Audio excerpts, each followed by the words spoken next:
Hello and welcome to Achieve Hartford's Education Update. I'm Nyesha McCauley, and joining me, as always, when we bring you these updates is Paul Holzer.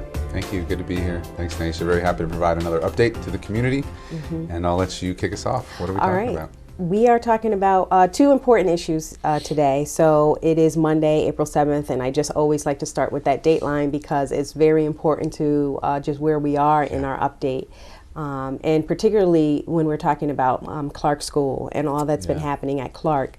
Last time we were here, we brought you some information about where Clark, the transition that has been happening at Clark with parents looking at different school models and wanting to make sure that they are involved in the process of the turnaround that has been set in motion at Clark. So as of just last Friday, parents who have been really involved in this process held a press conference on the steps of Clark School, talking about what they now want to see happen at Clark. Oh yeah, it was 2 Fridays ago. Right. Yeah, was it 2 Fridays ago? 2 Fridays ago, yeah. Wow, it seems like it was just this past Friday. Nope. 2 Fridays ago. Okay, well I know just this past Wednesday, the same parents were up at the Capitol at the state building. State Department of Education building. Exactly. Right. Yeah. Testifying at the state's education meeting. Yeah, and while they were, I think that meeting was mostly about 4 charter schools, and that's fine for those cities. In Hartford, it's about Clark, and yeah, there were 4 parents that were there providing testimony on what I think they want the state, basically what they want the state to do. Right.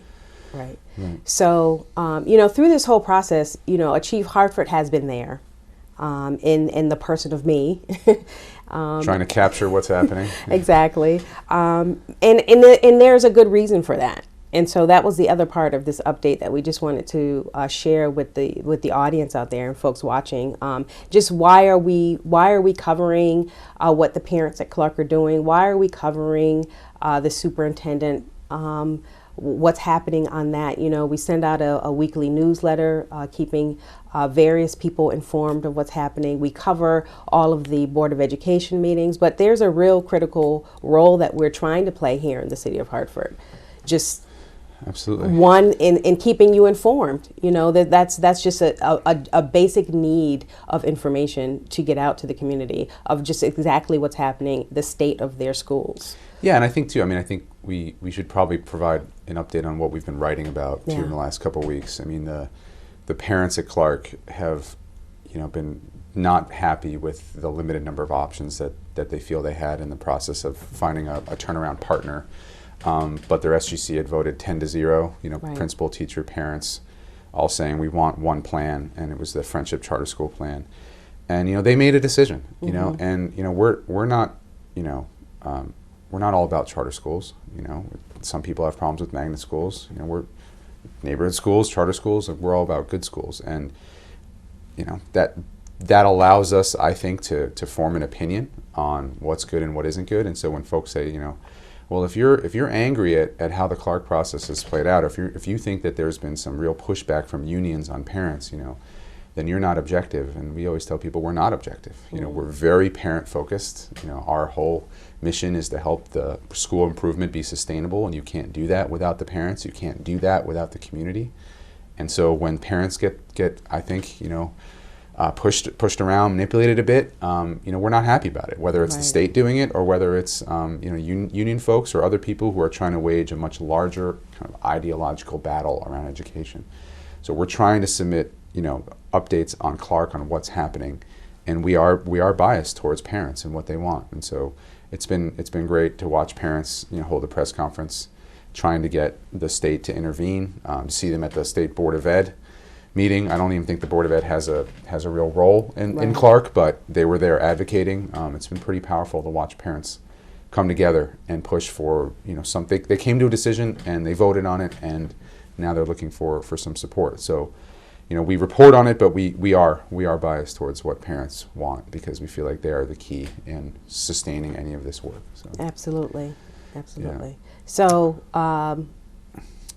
So Clark, so there's going to be a meeting on Tuesday. Yeah. right? Yeah. A Board of Ed special meeting. We're told nothing's come out yet, though, on email, and it has to come out 24 hours before. Right. So folks who are on email and get the updates from the Board of Education, look for a meeting time and place. I assume it'll still be at 5:30 at Simpson Waverly, where the budget workshop was going to be.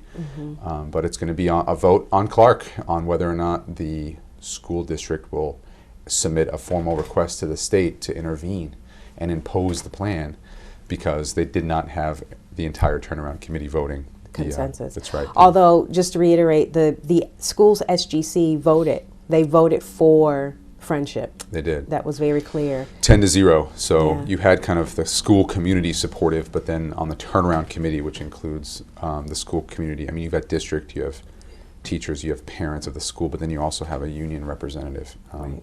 And he was the one who voted no, and because it needs consensus, that kind of threw everything into a tizzy, which is why the parents have been so vocal.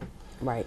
Right, and really pushing for it, and it, what parent doesn't want the best opportunities and options for their child, and so that's how this is really playing out. So, I think it's critical that everyone has the right information about what's happening at Clark, because at the end of the day, it's about parents wanting those options. And unfortunately, Clark has not seen those kinds of options.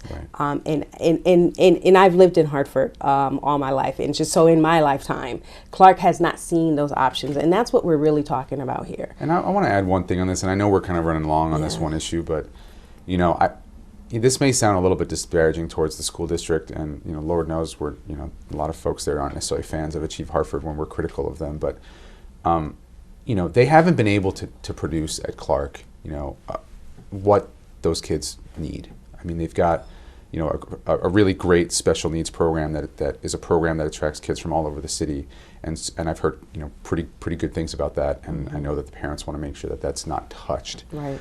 But just in general, I mean, they haven't gotten it done, and so I think that what we're seeing play out in the city is somewhat of a debate around, is it about more money just going to the district so that they can kind of figure out it? Do they have the expertise, right? If it's about more money going to them, I think the question that the average person has to ask is, well, is that going to change anything? Right. Right? I mean, they poured a ton of money in redesign into Burns, into Milner, into Betances, into MD Fox initially, into Sand, into Hartford Public High School. So, I mean, there's, you have to, as a resident, you have to question whether or not your district has the ability to just do this on its own, right? And I don't care if it's friendship charter schools or a non-charter school partner, but this idea of bringing in some outside expertise, I think to us sounded like a smart idea, but I think that the battle for Clark has been more than, is this a good idea, or is this going to be good for kids? I think it's been more like, is this going to disrupt something in the city? Is this going to be a precedent for throwing more money to outside operators? I mean, I hear that. I know that that's the issue at play. So it's just the average resident should be understanding what's going on and having their own opinion about it. That's like, right. Like we do. So. Right. We're going to move on because we do want to. That's right. We don't want to keep you long out there on this update. So, but there is a very important topic that we also need to get to, and that is the Superintendent Candidate Forum. There is a superintendent search going on. As you all know, Kishimoto is no longer going to be the superintendent after June, and we have to find another superintendent. It's critical for our district that we find a superintendent. So that process has been in full swing. There are finalists. That's right. And next Wednesday, there will be a candidate forum where the community gets an opportunity to hear directly from those finalists. So again, Achieve Hartford is a part of this process on behalf of the Superintendent Search Committee. Yeah, very honored to be asked to participate in this way. So. Yeah. We are hosting 3 forums, for different parts of the community to come out, but the public at large is invited to the evening forum, 6:30 to 8:30, Wednesday, April 16th, at Capital Community College on the 11th floor in the auditorium. It is next Wednesday at 6:30 at 960 Main Street. Please be there. You can submit questions. Yes, to events@achievehartford.org. Or give us a call. Yeah. 860-244-3333. Submit questions. We're going to code the questions based on the 6 priorities of the school board, and then we're going to push them up to them, and they're going to vet the questions. And we'll be the ones there to just spit out your questions to the candidates, and you guys can see how they respond. So. Exactly. So it's a perfect time to get involved because, not